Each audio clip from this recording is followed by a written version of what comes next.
La conversion en Israël, un sujet de société qui a été pris à bras-le-corps il y a 15 ans par le gouvernement d'Israël qui a décidé d'allouer des budgets. Alors on a des chiffres impressionnants, 1600 conversions dans le civil par l'association Native qu'on reçoit aujourd'hui, Native les Guillots, 3000 soldats s'enrôlent dans Tsahal ne sont pas juifs et 800 seulement d'entre eux se convertissent chaque année. Il y a beaucoup à faire dans ce domaine et on est ravis d'accueillir le Rav David Sprung, tout de suite. De la générosité, des talents et du cœur, c'est la sauce du jour sur studioqualita.com. Rav David Sprung, bonjour. Bonjour. Alors vous êtes enseignant, vous vous occupez de conversion de Giour depuis très longtemps. Depuis à peu près 22 ans. Voilà, vous êtes depuis 36 ans en Israël, vous êtes enseignant, vous êtes aussi rabbin de communauté à Ashdod. Alors, priorité nationale peut-être pas, mais ça l'a probablement été puisque l'État a mis de l'argent à créer des programmes pour pouvoir convertir le maximum de personnes qui le souhaitaient bien sûr. C'est cela même. Et donc, une partie des Olim qui sont arrivés en Israël dans les années 90 n'étaient pas juifs selon la halakha. On parle surtout des Russes et des... Surtout des gens de Russie, mais aussi du monde entier. Il y a eu énormément de gens qui sont montés d'Argentine, du Brésil et d'autres d'Amérique et qui sont arrivés en Israël et qui ont eu le besoin de trouver un programme adapté pour pouvoir justement se convertir d'une façon, si on peut dire en hébreu, on appelle ça yedidoutit, ça veut dire plus ou moins amical, pas quelque chose d'agressif. Et donc, le programme a été formé par l'État. Alors l'État, ça veut dire Misrad HaKlita. Misrad HaKlita, l'agence juive, okay, qui participent jusqu'à aujourd'hui. Et donc, aujourd'hui, il y a à peu près une centaine de classes dans tout Israël qui fonctionnent en parallèle. Alors une classe, c'est quoi? C'est 20 élèves? Une classe, c'est 20 élèves, oui. Ok, donc dans tout Israël, vous avez des classes qui fonctionnent? Oui, exactement. À Ashdod, à Jérusalem, à Tel Aviv, à Haïfa, à Yerucham, à Eilat, à Beersheva, dans le nord aussi, à Hadera, à Netanya, et dans tout, là où il y a 20 élèves pour ouvrir une classe. Alors, préserver le caractère juif de l'État est toujours une préoccupation importante pour tous nos dirigeants, parce qu'il faut savoir, c'est vous qui me l'avez dit d'ailleurs, je ne l'invente pas, que 5000 personnes naissent en Israël en tant que non-juifs, tous les ans. Tous les ans, oui, depuis que la grosse alia est arrivée, il y avait beaucoup de mariages mixtes, beaucoup de gens qui ont souffert en tant que juifs, même s'ils ne l'étaient pas toujours, bien qu'ils s'appellent avec des noms juifs à 100%. Mm-hmm. Et justement, l'histoire est que celui qui a un nom juif n'était pas toujours juif, et celui qui n'avait pas un nom juif, de père non juif, l'était. Et ça fait ça pose aussi un gros problème aussi pour certains jeunes qui grandissent ici aujourd'hui en Israël sans accent, qui sont tout à fait israéliens à 100%. Ils ont grandi dans les écoles israéliennes. Ils se sentent juifs et très souvent ils découvrent quand ils intègrent l'armée, on leur envoie un papier qui les invite à venir participer au cours de conversion, et ils ne savaient même pas qu'ils n'étaient pas juifs. Donc c'est assez difficile. Et puis il y a ces cas-là, mais bien sûr, il y a ceux qui ne le savent pas. Puis il y a aussi les mariages mixtes, il y a aussi les mariages entre juifs et arabes qui donnent lieu à des conversions. À conversion, un nombre, enfin pas très élevé, mais aussi il y a des demandes de ce point de vue-là aussi. Ouais, et puis tous les gens qui arrivent de tous les pays. Du monde entier, de Thaïlande. Ouais. Il y a beaucoup de gens de Thaïlande, étant donné qu'il y a énormément de Ovdim Zarim, c'est-à-dire d'immigrés, de travailleurs étrangers qui arrivent en Israël. Et très souvent, il y a aussi certaines histoires, si on peut dire, de mariage mixte aussi. Il y a aussi des mariages mixtes avec la dame qui s'occupait de la maman âgée d'un certain jeune homme. Et tout d'un coup, il se crée une famille, un lien, et après une famille aussi, des enfants qui naissent de cette façon. Et donc, les mamans, souvent, demandent aussi de se convertir. J'ai plusieurs femmes thaïlandaises, de Chine, du monde entier. Vous devez avoir beaucoup d'histoires incroyables, j'imagine. Alors, Native s'occupe de la conversion de 50% des conversions en Israël. En Israël, oui. Il y a d'autres organismes, mais nous sommes l'organisme qui à l'armée convertit tous les chayalim, tous les soldats, et dans le civil, il y a plusieurs organisations, mais c'est donc l'organisation la plus importante en Israël. Alors, vous nous avez dit aussi, en préparant l'émission, que 3000 soldats ne sont pas juifs au sein de Tsahal. Oui. Tous ne veulent pas se convertir, j'imagine. Tous, ou une grande partie, sont intégrés à des cours de préparation à la conversion, c'est-à-dire d'abord d'une familiarisation avec le judaïsme, si on peut dire. C'est-à-dire qu'il y a ce qui s'appelle séminaire Aleph et séminaire Bet. Ce sont des cours qui apprennent à ces jeunes-là l'histoire juive, certaines traditions juives. Et à la fin de ces 2 séminaires, qui sont de 1 mois chacun, ils arrivent à une décision. Est-ce que vous voulez continuer vraiment pour la conversion? Pas uniquement pour savoir ou connaître les traditions, mais vraiment se convertir. Et alors là, ils font un choix et ils font un troisième séminaire qui lui, est vraiment pointé sur la conversion. Alors, parmi ces 3000, seulement 800 se convertissent. Se convertissent en fin de compte, oui. Ouais, c'est peu, d'après vous? C'est assez peu, si on peut dire. Ça veut dire que si tout le monde pouvait se convertir, ce serait au mieux. Mais il y a des gens qui ont des difficultés, qui ne comprennent pas.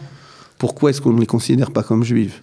Qui n'acceptent pas. Alors, vous avez d'ailleurs une histoire d'une famille éthiopienne assez incroyable, parce qu'en général, les Éthiopiens se convertissent quand ils arrivent en Israël. En Israël, d'une façon automatique, ils sont intégrés à un ulpan giyur de conversion, donc tout de suite dans le Merkaz Klita, dans le centre d'intégration. Ils ont des cours déjà de conversion, et comme ça, quand ils restent plus ou moins à peu près 1 an dans ce Merkaz Klita, et donc de cette façon, ils peuvent aussi suivre des cours, apprendre l'hébreu et se convertir avec des professeurs éthiopiens aussi. Alors, vous avez rencontré un couple qui avait refusé, qui avait au début été arrivé d'Éthiopie, qui avait refusé. Il y avait eu un petit différend entre eux et le Merkaz Klita, donc ils ont refusé de se convertir. 15 ans plus tard, ils avaient déjà 10 enfants. Ok. Donc 10 enfants non convertis. Non convertis et pourtant ils allaient quand même à la synagogue.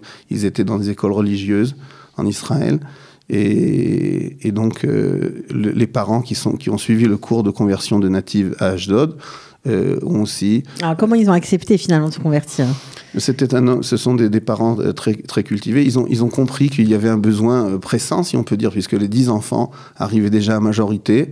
Et ils devaient se marier, la bar mitzvah, et bien sûr toutes les cérémonies, et qu'ils voyaient qu'ils se sentaient, si on peut dire, à l'écart de ce point de vue-là. Et puis aussi, de vouloir se marier. Et quand un garçon arrive à l'âge de 17 ans, il dit « Est-ce que dans 5, 10 ans, pourrais-je me marier en Israël ?» Et donc, ils ont ressenti le besoin et ils l'ont fait. Nous avons réussi à convertir les 10 enfants. Tout le monde en même temps? Tout le monde en même temps.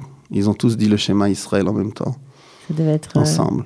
Magnifique. Oui, c'était tout à fait émouvant. J'imagine que. Et prenant.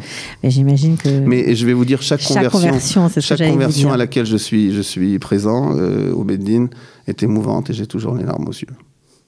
J'imagine que c'est des histoires tellement passionnantes, ça remonte tellement loin tout ça. Alors. Une autre question. Vous nous avez parlé de centaines de classes à travers tout Israël pour se convertir, mais vous êtes quand même très moderne chez Native parce qu'aujourd'hui, ça m'a un peu choqué, je dois vous dire, on peut se convertir sur Internet. Exactement. C'est-à-dire qu'il y a un programme qui a commencé il y a à peu près 2 ans. Ils ont vu qu'il y avait des gens qui ne peuvent pas arriver dans une classe, soit parce qu'ils sont handicapés, soit parce qu'ils sont âgés, soit parce qu'ils n'ont pas de possibilité, c'est trop loin, l'éloignement, ils habitent dans un petit moshav, dans un kibbutz, dans un endroit où il est très difficile de se déplacer, d'arriver dans une classe le soir, la nuit. et non, ou des gens qui travaillent très dur, comme des médecins par exemple, qui font tout le temps des gardes. Et les gardes se changent, où ils travaillent, ils font les 3-8, c'est-à-dire qu'ils travaillent dans des usines. Et donc ils n'ont pas possibilité de faire une conversion dans une classe où on se rencontre 2 fois par jour. Et donc ils ont trouvé cette solution de se convertir. Il y a un cours où il y a un professeur qui est en contact avec tous les internautes, avec tous les gens qui sont... C'est une classe virtuelle, en fait. Virtuelle, voilà. Okay. Et de cette façon, ils écoutent les cours. Et une fois par semaine ou une fois toutes les 2 semaines, il y a ce qui s'appelle un choner, c'est-à-dire une personne qui vient leur rendre visite à la maison et qui parlent d'eux avec le guidour de ce qu'ils ont compris. Est-ce qu'ils ont des difficultés? Est-ce qu'ils ont besoin qu'on leur explique mieux un certain sujet? Et comme ça, il y a un suivi. Ils sont suivis. Par exemple, j'ai fait le suivi avec un monsieur qui était handicapé. Il avait malheureusement ce qui s'appelle Tarechet Nefotsa, c'est-à-dire la sclérose en plaques. Okay. Et il était de Yougoslavie. Oui. Et il était en chaise roulante, et donc il ne pouvait pas venir dans une classe. Donc pour lui, cette solution était formidable. Cette solution est formidable. Il a suivi les cours par Internet, et je l'ai suivi pendant 1 an. Et Dieu merci, nous l'avons converti aussi. Il s'est converti. Ouais. Bon, alors j'imagine on a fait aussi le mariage. Puisqu'il était marié avec une... Oui, c'est ça qui est assez touchant en général. Il y a les brit milot, il y a les mariages, il y a plein de choses qui s'enchaînent dans la vie de ces nouveaux arrivants. Et très souvent, on m'invite aussi pour la brit mila des enfants, et je suis le sandak, je suis le parrain des enfants qui naissent après le guillaume. Après le guillaume, après la conversion. Alors, un programme de 10 mois, 2 fois par semaine, quand c'est pas sur Internet, évidemment. 3 rendez-vous au Beddin, un pour ouvrir le dossier, un pour voir la progression de la personne, et puis un final pour la conversion. Donc, vous êtes aussi là aujourd'hui parce que vous voulez tendre la main aux francophones qui ont envie ou qui ont besoin de se convertir et qui ne savent pas trop comment faire parce qu'ils n'ont plus le temps d'aller dans un oulpan de conversion, ils cherchent des solutions, donc vous êtes là pour eux. D'abord, je veux dire que la conversion par native est tout à fait gratuite. Ça, c'est très important de le dire aussi.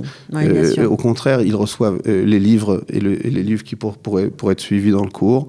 Il y a aussi, on essaye d'organiser des shabbats pleins avec les futurs convertis.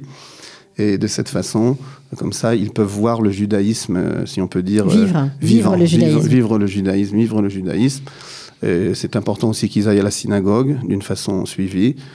Et que le conjoint, s'il y a un conjoint, même si c'est uniquement encore, ce n'est pas un couple qui sont mariés, mais même s'ils se connaissent et qu'ils ont envie de fonder un foyer, c'est un projet familial. Et donc, il faut que les deux conjoints viennent participer au cours. Alors ça, c'est intéressant, parce que je ne sais pas si c'est comme ça partout ailleurs, mais s'il y a une des deux personnes dans le couple qui souhaite se convertir, vous exigez que, par exemple, le mari accompagne la femme pour les cours, que ce soit vraiment un projet familial. Voilà, et aussi que les enfants soient pour les enfants qui sont moins de l'âge de 12 ans pour les filles et 13 ans pour les garçons. Leur ulpan, si on peut dire, c'est l'école religieuse, Mamlarti Dati, où ils doivent aussi être intégrés. C'est-à-dire que s'ils sont dans une école pas religieuse, le Beddin demandera qu'ils intègrent une école religieuse, puisque c'est pour eux l'ulpan. Ça veut dire comme ça, ils apprendront le judaïsme. Alors, j'imagine que vous avez eu des cas où l'un des deux dans le couple voulait se convertir et pas l'autre, par exemple une femme. Énormément. Alors, vous pouvez nous en raconter un pour qu'on se rende compte de... Une fois, et il y a déjà une dizaine d'années, il y avait une dame qui est arrivée d'Argentine, une Ola Hadasha, qui était de père juif, mais pas de mère juive, donc elle n'était pas juive. Et elle a rencontré à l'Ulpan d'Hébreu, au Merkaz Klita, un monsieur qui venait de Roumanie, et qui, lui, était juif de mère, mais pas de père. Donc, lui était juif vraiment. Lui était juif. Il a eu ça, si on peut dire... Elle appelait ça comme ça. Lui, il a eu ça en cadeau. Et moi, j'ai dû travailler dur. Et donc, lui, il était tout à fait désintéressé par la conversion. Il a dit, si tu veux vivre ta vie, tu veux être juive, religieuse, mais tu peux le faire. Tu peux faire Shabbat, tu peux faire la cacheroute, tu peux faire aussi tout ce que tu veux. Alors, quand ça se présente comme ça, est-ce que vous autorisez la femme à suivre les cours, par exemple ? on l'autorise à suivre les cours, mais le problème, c'est qu'on essaye aussi, le Beddin, s'il n'y a pas une participation du mari, il voit que le Beddin suppose que le giour ne sera pas vrai. Parce qu'il est très difficile de faire Shabbat, la pureté familiale, la cacheroute, quand l'autre monde est désintéressé par la chose. Alors, qu'est-ce qui s'est passé pour cette jeune femme ? Eh bien, cette jeune femme est arrivée au Beddin quand le mari, il l'accompagne après avoir suivi les cours, formation d'un an. Et le mari ne les a pas suivis, n'a pas voulu participer. Okay. C'était un cas spécial, parce que normalement, le Beddin l'aurait tout de suite refoulé, si on peut dire, n'aurait pas accepté de la convertir. Mais là, ils ont essayé de lui expliquer que c'était très important pour elle. Et elle, il a dit, mais moi je suis tout à fait d'accord, mais elle ne peut pas s'immiscer dans ma vie. Donc moi je la respecte. Je la respecte, mais je ne veux rien faire. Alors, il y a eu une sorte de scandale dans le Beddin. La dame s'est levée, elle a dit, si c'est comme ça, je vais divorcer, tu ne m'aides pas. Tu veux m'abîmer ma vie, c'est mon plus grand rêve est de me convertir, d'être juive, et toi tu ne m'aides pas dans cette chose-là, je vais divorcer. Et elle est sortie en claquant la porte comme ça dehors. Le Beddin a parlé au monsieur, et en fin de compte, à la fin de cette conversation, ils ont demandé à la dame de revenir, et ils lui ont expliqué que après cette conversation, le mari a accepté de faire la Brit Mila. Il n'était pas de Brit Mila, il n'avait pas de circoncision, étant bien qu'il était juif. Et ils ont dit que si c'est la condition, et s'il accepte de faire ce pas, eh bien, ils feront la conversion, et c'était vraiment très émouvant. J'imagine, parce qu'il a dû annoncer que oui, il ferait ce pas. Oui, il le ferait, et alors là, évidemment... je les ai rencontrés plus tard aussi.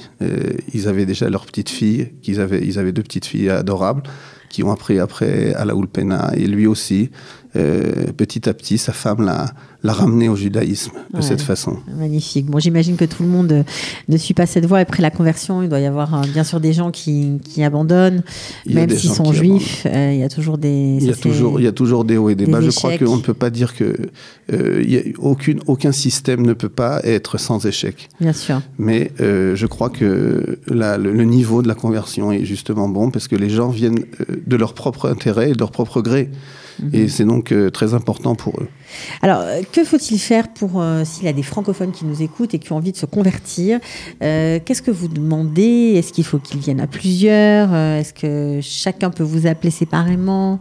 Comment on doit s'organiser ? Eh bien, écoutez, dès que le site internet qui s'appelle Nativ Le Giour en hébreu, mais aussi en français, on peut l'écrire aussi Nativ, N-A-T-I-V, le premier choix, Nativ Le Giour, vous oriente vers ce qui s'appelle le Tofes Arshama, c'est-à-dire l'inscription. Okay. Et c'est en plusieurs langues, c'est en français aussi. C'est en plusieurs langues, c'est aussi en français, en russe, en anglais et bien sûr en hébreu.